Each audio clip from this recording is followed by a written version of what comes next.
اهلا بيكم في فيديو جديد، والنهارده هنعمل مع بعض التحفه الفنيه دي. شنطه من احلى واشيك الشنط اللي هتعمليها، ولما تشتغليها معايا هتطلع معاكي زي ما انت شايفاها كده بالظبط، لان كالعاده اشتغلت معاكم خطوه بخطوه بالتفصيل. اذا اول مره تشوفي القناه، معاكي من بدر، ودي قناه برنسس ميد كروشيه. اكتبي لي في الكومنتات رايك في الشنطه وبتشوفيني من اي مكان، وما تنسيش الاشتراك، ويلا بينا على طول نبتدي.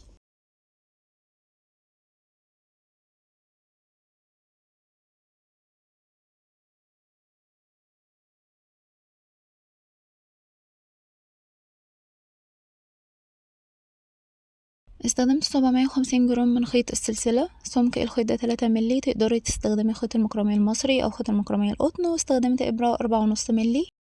بدأت وعملت عقدة بداية، واشتغلت 16 سلسلة.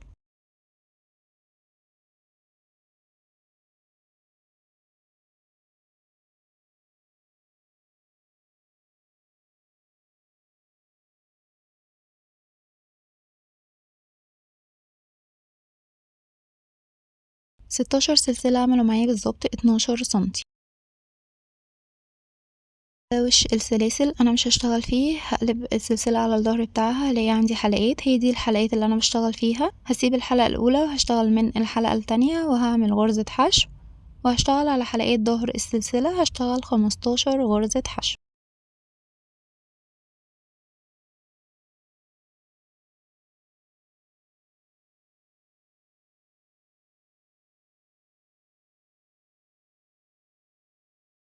خلصنا خلاص السطر الأول وعملنا 15 غرزة حشو.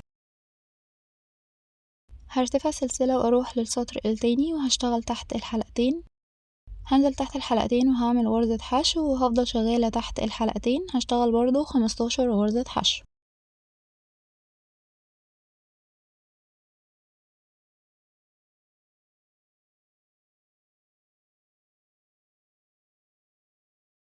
ده كده السطر التاني. هكمل 15 غرزة حشو، وهرتفع سطر كمان، يعني هعمل 3 سطور من غرز الحشو. 1 2 3.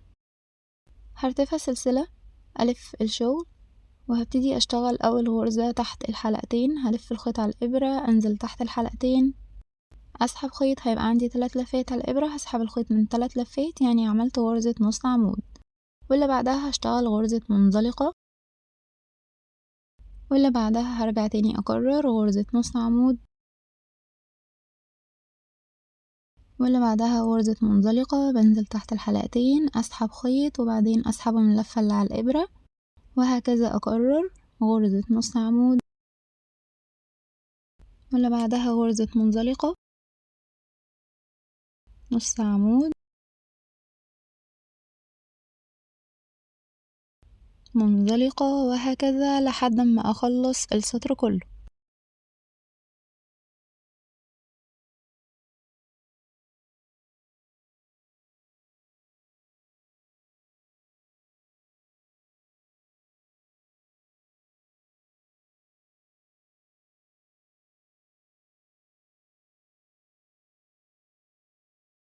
اخر غرزة في السطر هتكون غرزة نص عمود. كده انا خلصت السطر الرابع. مجموع الغرز عندي 15 غرزة. هرتفع سلسلة وهبدأ بقى اعمل تزايد. هدخل كده في الحلقة الخلفية في اول غرزة، وهشتغل فيها 2 غرزة حشو في نفس المكان. والسطر بتاع غرز الحشو ده دايما بشتغله في الحلقة الخلفية. كده اول غرزة، وفي نفس المكان غرزة كمان. هكمل السطر غرز حشو في الحلقة الخلفية لحد ما اوصل للغرزة الاخيرة.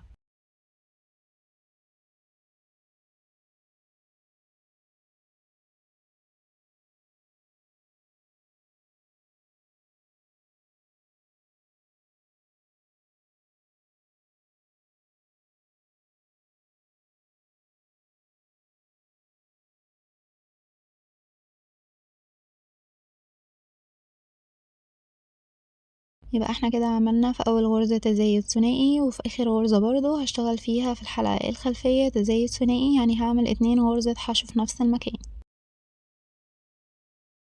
كده خلصنا السطر الخامس. مجموع الغرز 17 غرزة.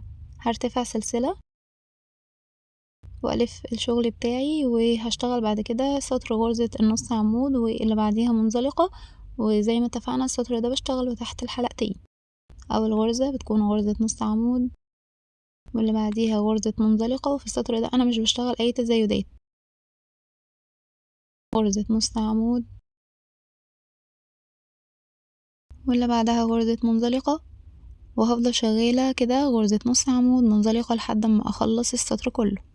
خلصت السطر ووصلت لآخر غرزة هتكون غرزة نص عمود، واخد بالي ان هي بتكون تحت كده شوية.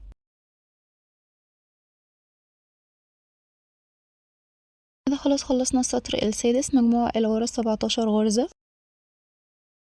هرتفع سلسلة واروح للسطر اللي عليه الدور اللي انا بعمل فيه غرز حشو في الحلقات الخلفية. دايما اول غرزة واخر غرزة عندي بشتغل فيهم تزايد ثنائي، يعني بعمل فيهم 2 غرزة حشو في نفس المكان. ادي اول غرزة. التانية بعد كده هكمل باقي السطر غرز حشو في الحلقات الخلفية لحد ما اوصل لاخر غرزة.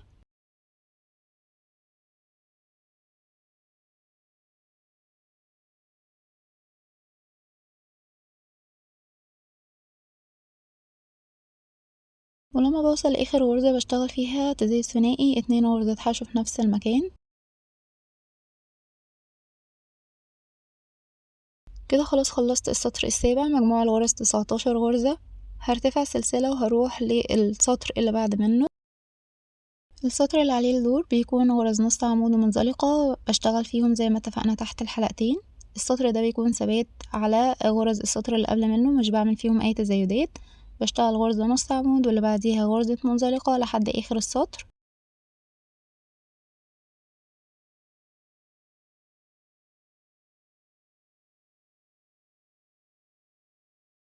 خلصت خلاص السطر الثامن، مجموع الغرز 19 غرزة. هرتفع سلسلة واروح للسطر اللي بعد منه، سطر غرز الحشو. طبعا بشتغل حشو في الحلقات الخلفية، اول غرزة واخر غرزة بشتغل فيهم تزايد ثنائي 2 غرزة حشو في نفس المكان. هكمل باقي السطر لحد ما اوصل لاخر غرزة.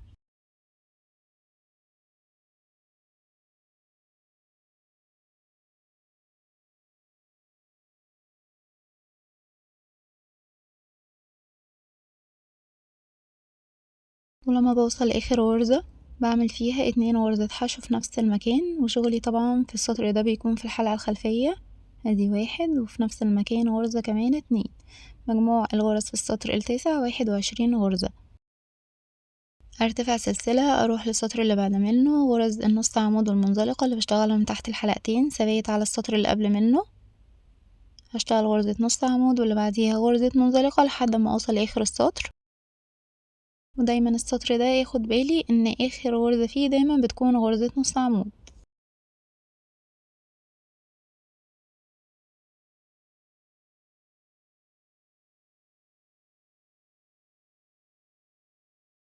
خلصت خلاص السطر العاشر، مجموع الغرز 21 غرزة. السطر اللي بعد منه هيكون غرز حشو في الحلقات الخلفية، سطر التزايد 2 غرزة حشو في نفس المكان في اول غرزة. بعد كده هكمل غرز حشو في الحلقات الخلفية لحد ما اوصل اخر غرزة.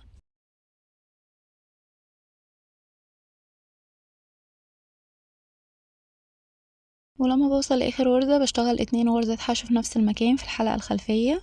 مجموع الغرز في السطر ال11 23 غرزة بس، وهي دي الطريقة اللي انا بكبر بيها القطعة بتاعتي.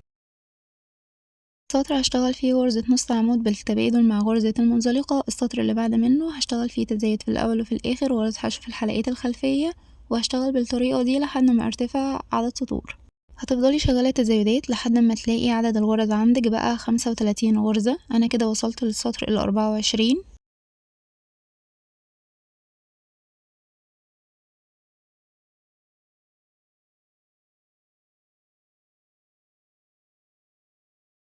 السطر ال24 عندي كان غرزة نص عمود بالتبادل مع غرز المنزلقة. عدد الغرز عندي 35 غرزة. هرتفع سلسلة وهبتدي اشتغل في القاعدة بتاعة الشنطة.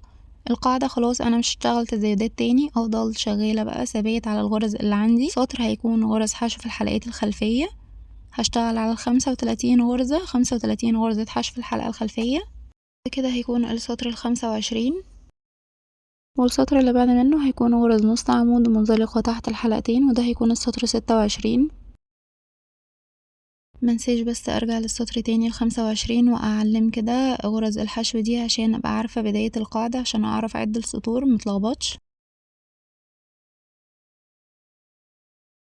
السطر اللي بعد منه غرز الحشو في الحلقات الخلفية، بشتغل برضو ثبات على ال35 غرزة، 35 غرزة حشو في الحلقات الخلفية.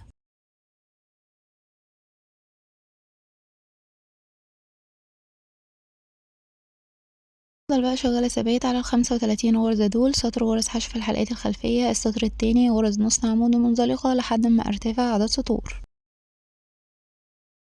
اشتغلت ثبات على ال35 غرزة 15 سطر كده، 1 2 3 4 5 6 7 8 9 10 11 12 13 14 15.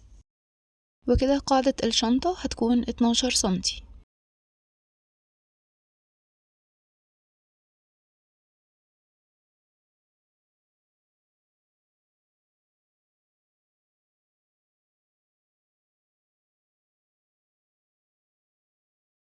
دلوقتي بقى هنبتدي نشتغل التناقص. هرتفع سلسلة زي ما وصلنا عدد الغرز من 15 غرزة ل35، هنبتدي بقى نشتغل دلوقتي من 35 ل15 تاني، يعني هنشتغل التناقص. هلف الشغل. السطر ال40 هيكون غرزة نص عمود بالتبادل مع غرز المنزلقة، هشتغل 35 غرزة، والغرزة اللي هي أول سطر دي كده هعلمها. هفضل بقى شغالة غرزة نص عمود غرزة منزلقة لحد ما أكمل 35 غرزة.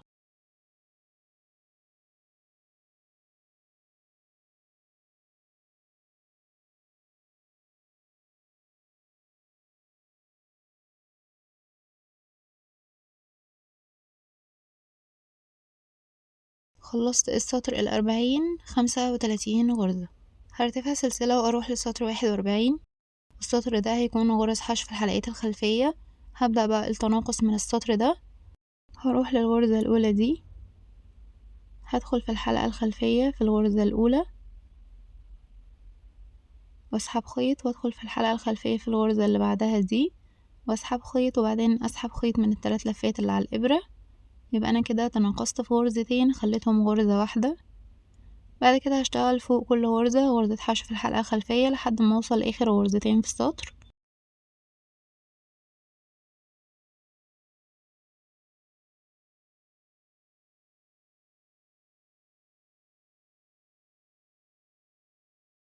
وصلت لآخر غرزتين في السطر وهشتغل فيهم تناقص. هدخل في الحلقة الخلفية في الغرزة اللي قبل الأخيرة، أسحب خيط والحلقة الخلفية في الغرزة الأخيرة، أسحب خيط. هيبقى عندي 3 لفات على الإبرة، هسحب الخيط من ال3 لفات كده، مجموع الغرز 33 غرزة. هرتفع سلسلة ألف الشغل.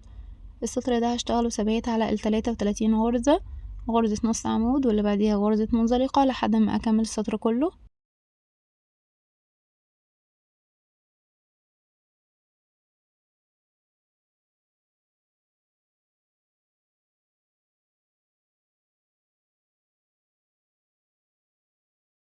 وطبعا آخر غرزة في السطر بتكون غرزة نص عمود.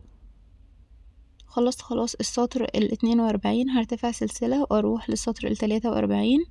هتناقص في الغرزتين دول، هخليهم غرزة واحدة. هدخل في الحلقة الخلفية في الغرزة الأولى مع الحلقة الخلفية في الغرزة اللي بعدها. هيبقى عندي 3 لفات على الإبرة، هسحب الخيط من ال3 لفات، يعني تناقصت في غرزتين خليتهم غرزة واحدة. بعد كده هشتغل غرز حشو في الحلقات الخلفية لحد ما اوصل لاخر غرزتين في السطر.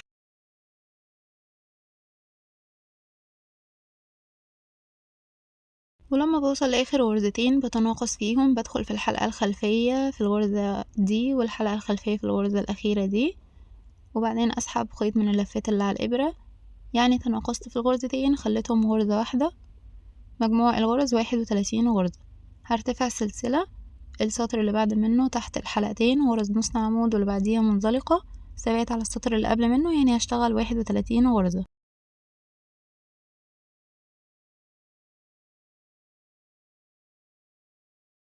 هكمل السطر غرز نص عمود ومنزلقة، وبعدين ارتفع سلسلة ألف الشغل.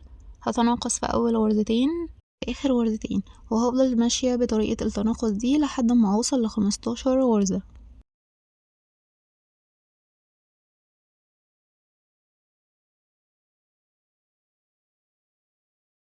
عملت التناقص، فضلت شغالة لحد ما وصلت بالغرز ل15 غرزة، يعني رجعت الغرز لعددها الأصلي زي ما بدأنا بيهم. دلوقتي احنا في السطر ال60، عدد الغرز 15 غرزة.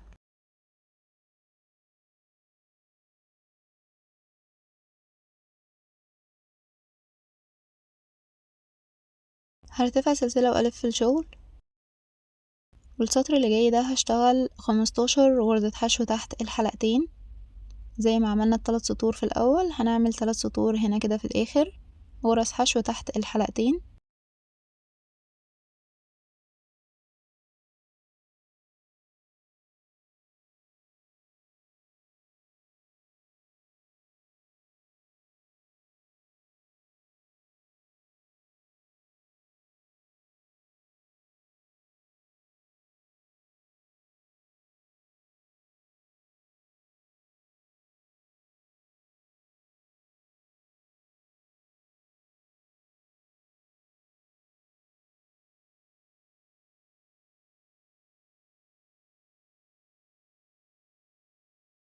كده السطر 61، 15 غرزة. هرتفع سلسلة ألف الشغل وهشتغل سطرين كمان من غرز الحشو تحت الحلقتين.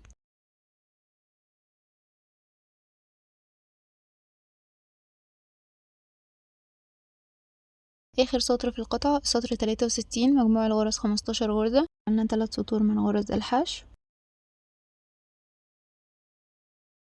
الطول بتاع القطعة كان 49 سنتي، ممكن يقل أو يزيد معاكي حاجة بسيطة على حسب سمك الخيط اللي انت شغالة بيه. دلوقتي هقفل الجنب بتاع القطعة بغرز الحشو في نفس المكان اللي انا اشتغلت فيه اخر غرزة. هدخل في نفس المكان وهعمل غرزة حشو، ودي هتكون اول غرزة عندي في السطر، هحط فيها علامة.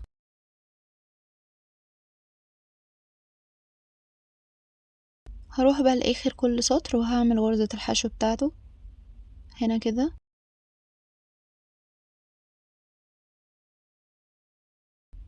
وهنا،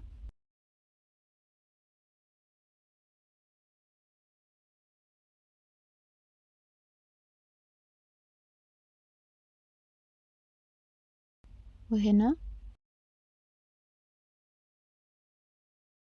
اخر كل سطر غرزة الحشو بتاعته.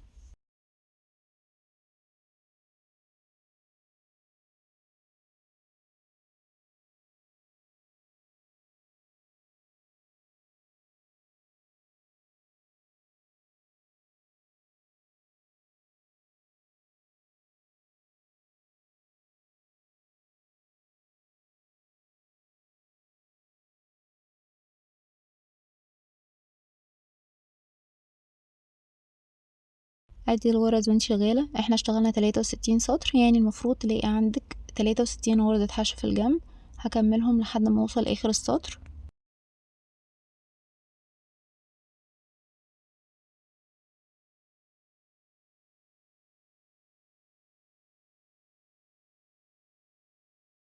كده انا عملت 60 غرزة حشو. هنكمل اخر 3 سطور مع بعض.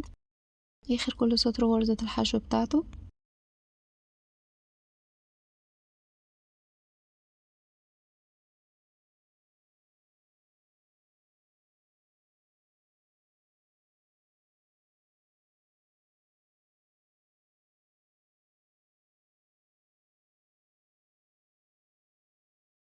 واخر غرزة في السطر دي هحط فيها علامة.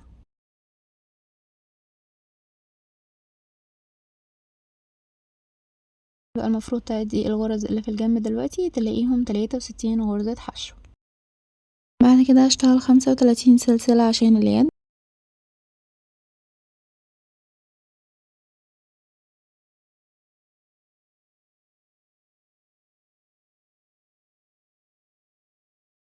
عملوا معايا بالظبط 26 سنتي.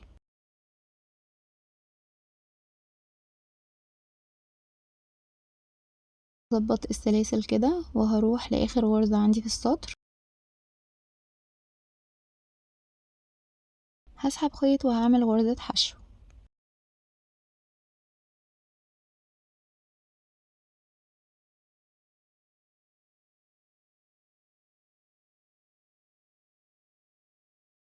الغرزة دي هحط فيها علامة.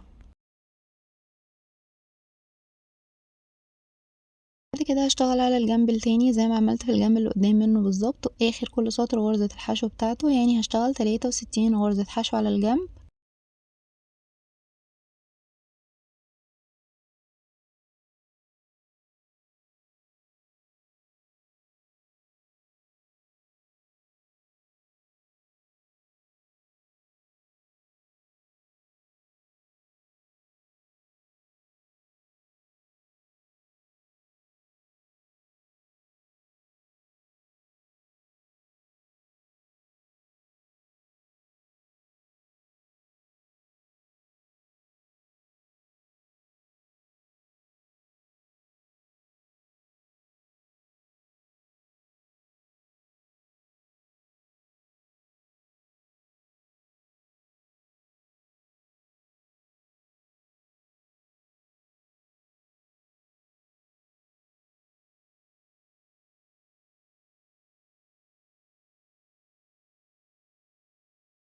عملنا خلاص 63 غرزة حشو. هروح لأول غرزة عندي هنا كده تحت الحلقتين، وهعمل غرزة حشو، وغرزة الحشو دي هحط فيها علامة.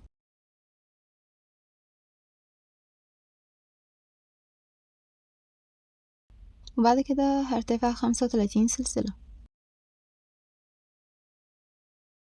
هروح بقى لأول غرزة أنا كنت عاملاها، غرزة الحشو الأولى اللي احنا كنا عاملينها في الأول خالص. هفك العلامة وهعمل غرزة منزلقة.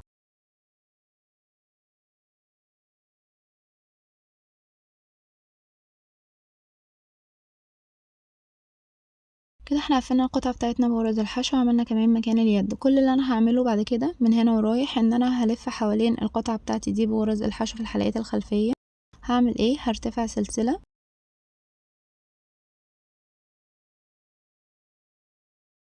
وهلف القطعة بتاعتي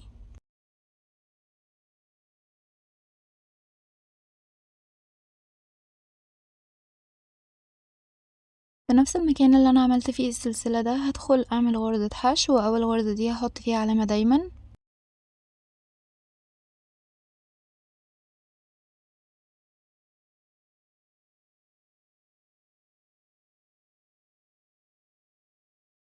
بعد كده هدخل جوه السلسلة وابتدي اشتغل غرز حشو.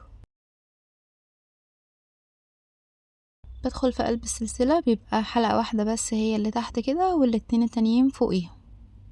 ادخل في قلب السلسلة حلقة واحدة بس اللي تحت، واعمل غرزة حشو. هشتغل 35 غرزة حشو لحد ما اخلص اليد كلها.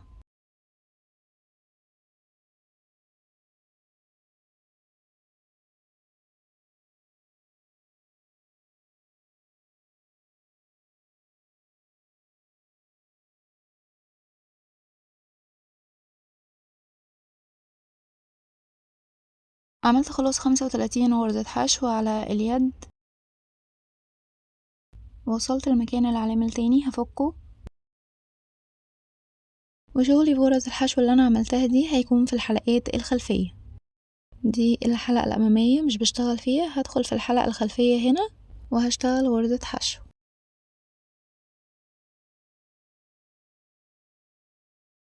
والعلامات اللي في الجناب دي انا دايما كل ما بوصل لعلامة فيهم بشتغل فيها غرزة حشو في الحلقة الخلفية، وارجع احط العلامة مكانها تاني. هفضل بقى شغالة غرز حشو في الحلقات الخلفية لحد ما اوصل للعلامة اللي عليها الدور.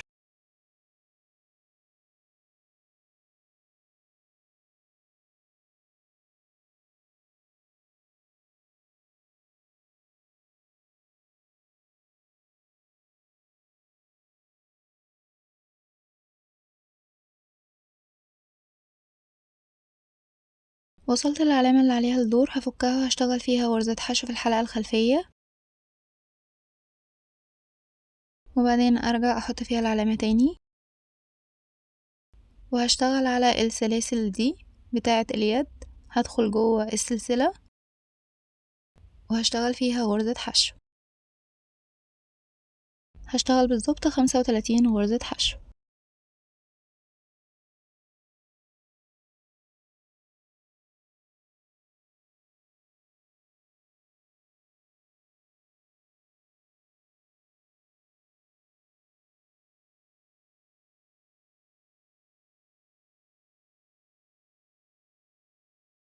عملت خلاص 35 غرزة حشو بتوع اليد، وصلت العلامة اللي في الجنب هفكها وهشتغل غرزة حشو في الحلقة الخلفية، وبعدين ارجع احط فيها العلامة تاني،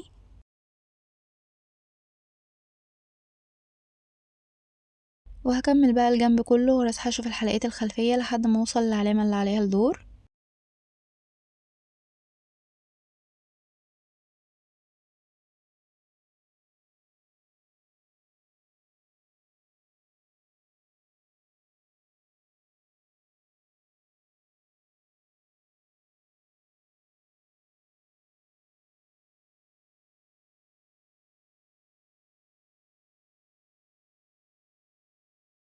ولما بوصل للعلامة اللي عليها الدور في الجنب هفكها وهعمل فيها غرزة منزلقة تحت الحلقتين،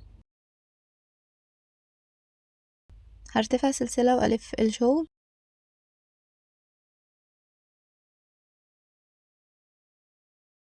وفي نفس المكان اللي انا عاملة فيه السلسلة هعمل غرزة حشو في الحلقة الخلفية، وبعدين ارجع احط فيها العلامة تاني.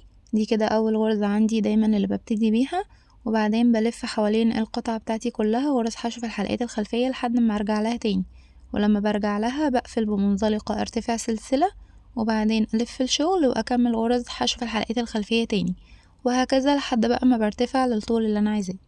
انا هنا هكمل الجنب بتاعي غرز حشو في الحلقات الخلفية لحد ما بوصل للعلامة اللي في الجنب.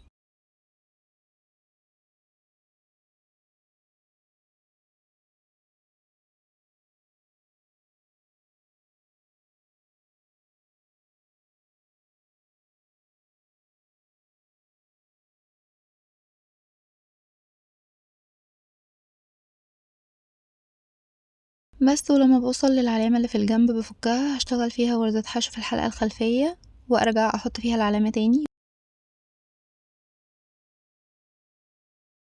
وصلت اليد وهشتغل برضو فيها غرز حشو في الحلقات الخلفية.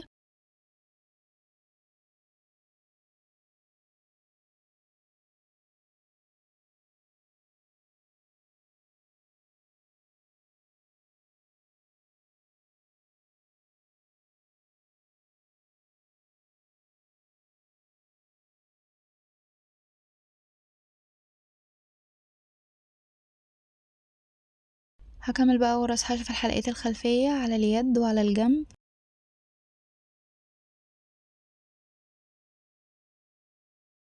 وعلى اليد التانية لحد ما اوصل لأول غرزة هنا فيها علامة. وصلت للعلامة هفكها وهعمل غرزة منزلقة تحت الحلقتين،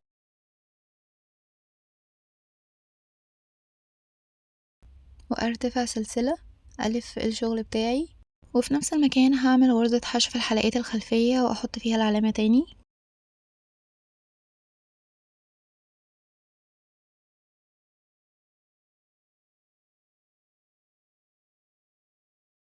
وارجع اكرر تاني، هشتغل في كل غرزة تقابلني غرزة حشو في الحلقة الخلفية لحد ما ارجع اوصل للعلامة دي تاني.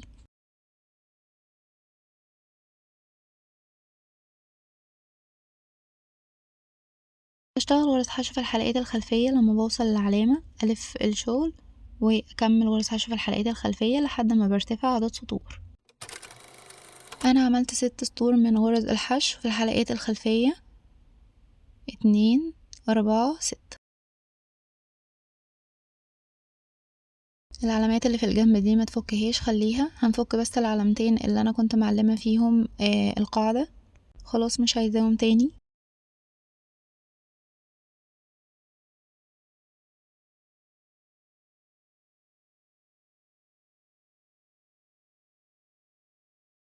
هفصل الخيط واكون اخر غرزة،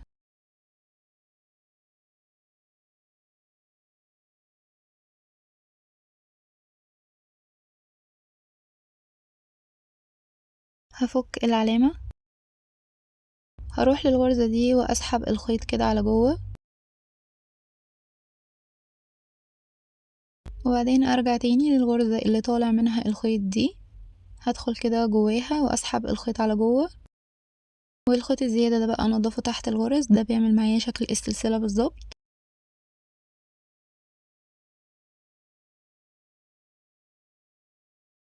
وبعدين ارجع احط في الغرزة العلامة تاني.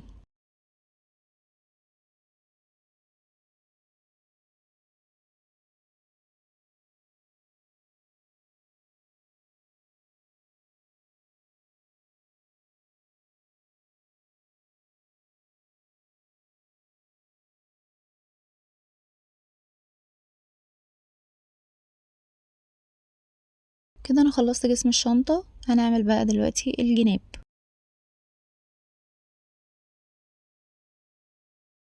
هعمل عقدة بداية وهشتغل 16 سلسلة.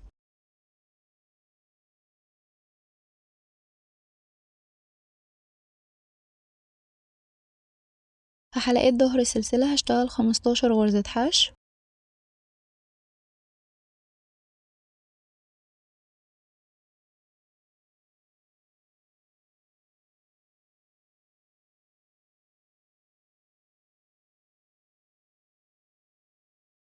ال15 غرزة دول هرتفع 3 سطور.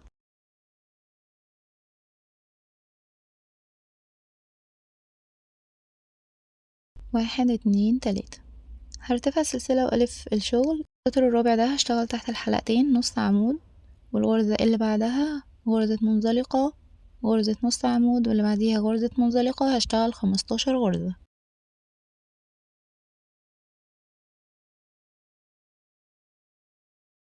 خلصت السطر هرتفع سلسلة وألف الشغل، وهبتدي أشتغل السطر اللي بعد منه غرز حشو في الحلقات الخلفية برضو 15 غرزة، وهفضل برضو شغالة بالتبادل كده. سطر غرزة نص عمود بالتبادل مع غرزة المنزلقة، والسطر اللي بعد منه غرز حشو في الحلقات الخلفية لحد ما ارتفع عدد سطور. اشتغلت 23 سطر. هحسب السطر ده ب2، يبقى كده 2 4 6 8 10 12 14 16 18 20، والتلات سطور بتوع غرز الحشو 23. هفصل الخيط والخيط الزيادة انضفه تحت الغرز.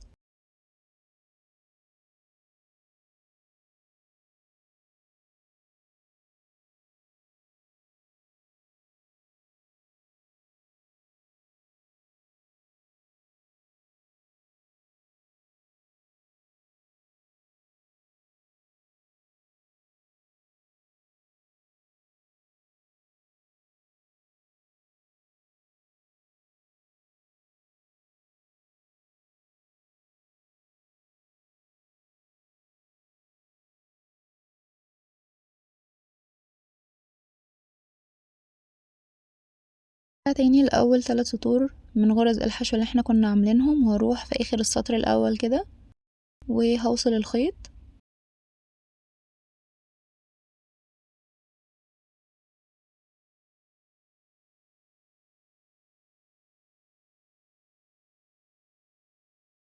وأعمل سلسلة، وهبتدي أقفل القطعة بتاعتي دي كلها بغرز الحشو في نفس المكان اللي أنا عملت فيه السلسلة. هدخل كده وهعمل أول غرزة حشو، وبعد كده هفضل بقى أمشي كده آخر كل سطر وهعمل غرزة الحشو بتاعته.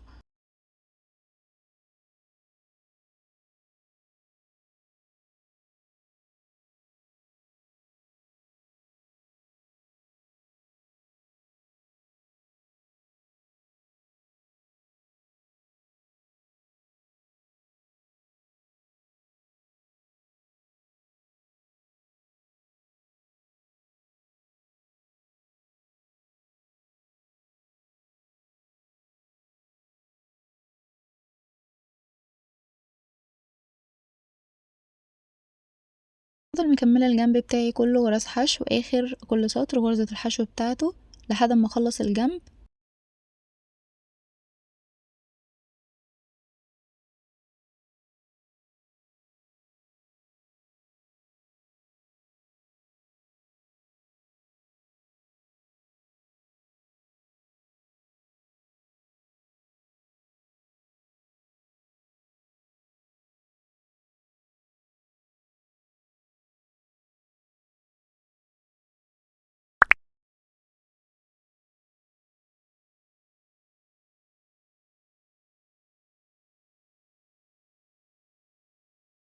آخر غرزة في السطر هتبقى الغرزة رقم 23. هروح لأول غرزة عندي في الجنب التاني وهعمل غرزة حشو، والغرزة دي هحط فيها علامة،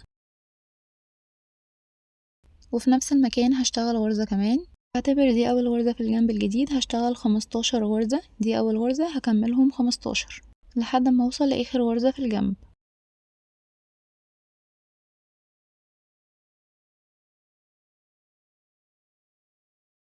وصلت لآخر غرزة في الجنب وهعمل فيها غرزة حشو كمان، والغرزة دي هحط فيها علامة وهعتبرها أول غرزة في الجنب اللي جاي، وهفضل بقى شغالة غرز حشو آخر كل سطر غرزة الحشو بتاعته، دي يعتبر أول غرزة، هكملهم 24 غرزة حشو.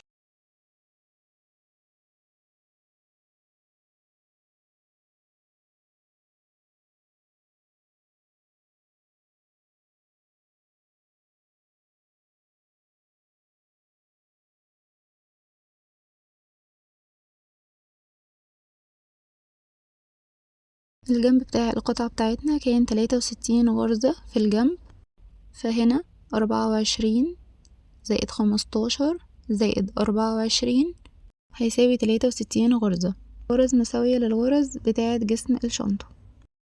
طول الجنب كان 20 سنتي والعرض كان 14 سنتي. نبتدي بقى نقفل الجنب بالقطعة بتاعتنا، ده الظهر بتاع الجنب وده الظهر بتاع القطعة، بحطهم كده الاتنين قدام بعض، وهاجي بقى عند أول غرزة كده أنا حاطة فيها علامة في الجنب وهسحب الخيط وهعمل سلسلة. هدخل في نفس الغرزة تاني، الغرزة دي مع الغرزة اللي قدامها هنا كده تحت الحلقتين واللي قدامها تحت الحلقتين، وهعمل غرزة منزلقة. هروح للغرزة اللي بعدها تحت الحلقتين مع تحت الحلقتين وأعمل غرزة منزلقة، كل غرزة كده مع اللي قدامها وأقفل بغرزة منزلقة لحد ما أقفل الجنب كله.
لما بوصل للغرز اللي احنا كنا حاطين فيها علامة في القاعدة بفكها وبقفل كده كل غرزة مع اللي قدامها بغرزة منزلقة واكمل لحد ما اخلص باقي الجنب.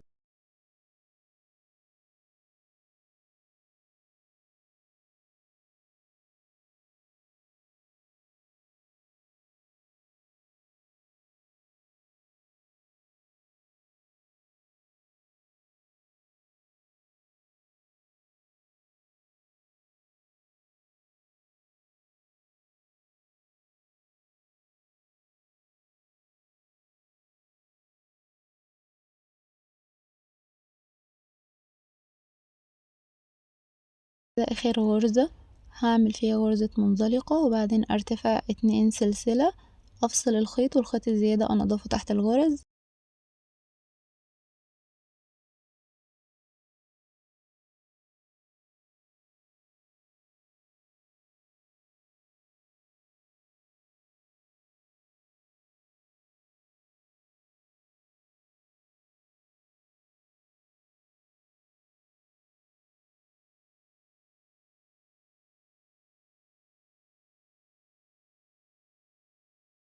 بنفس الطريقة دي هقفل الجنب التاني، هجيب الجنب بتاعي كده على الظهر بتاعه مع ظهر الشنطة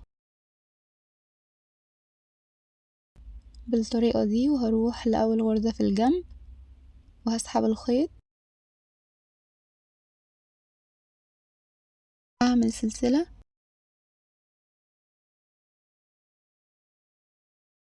وبعدين ارجع تاني لنفس الغرزة مع الغرزة اللي قدامها تحت الحلقتين واقفل بغرزة منزلقة، وافضل شغالة بنفس طريقة تقفيل الجنب الاول بالظبط لحد ما اخلص الجنب كله.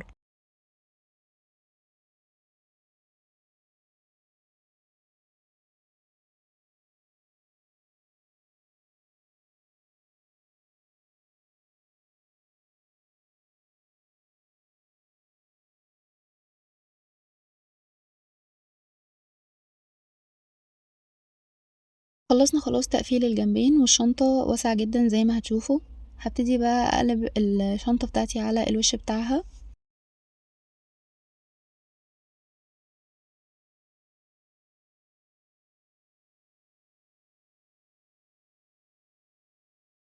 تقفيل مظبوط، وكمان الحجم بتاعها حلو جدا جدا من جوه. عشان اعمل بقى السوستة عملت 28 سلسلة، اللي هو قست يعني الوش بتاع الشنطة من هنا لهنا كده بالظبط.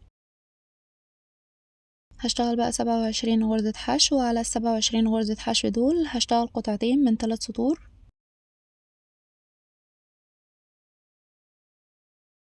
بجيب السوستة بتاعتي وبتنيها كده، وببتدي اثبتها من الجناب عشان تبقى الخياطة بتاعتها سهلة. وبعد ما بثبت بالدبابيس ببتدي اخيطها. وبعد ما بخيط الطرف ده بركب الجرار في الطرف التاني عشان يبقى سهل عليا اثبتها وتكون مظبوطة. والجنب التاني ده برضو بثبته بالخياطة.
عملت قطعة صغيرة من دور واحد بالظبط من 5 غرز علشان خاطر اركبها كده في اخر السوستة عشان تكون زي صدادة ليها ما تفتحش معايا، وخيطتها بإبرة وخيط.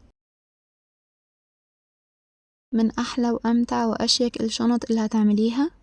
اذا وصلتي للدقيقة دي من الفيديو اكتبي لي كومنت عرفيني ايه رأيك في الشنطة وبتشوفيني من اي مكان. اذا استفدتي من الفيديو لايك وشير، ولو ما عملتيش اشتراك اعملي اشتراك عشان في حاجات جامدة جاية، واستنوني في فيديو جديد.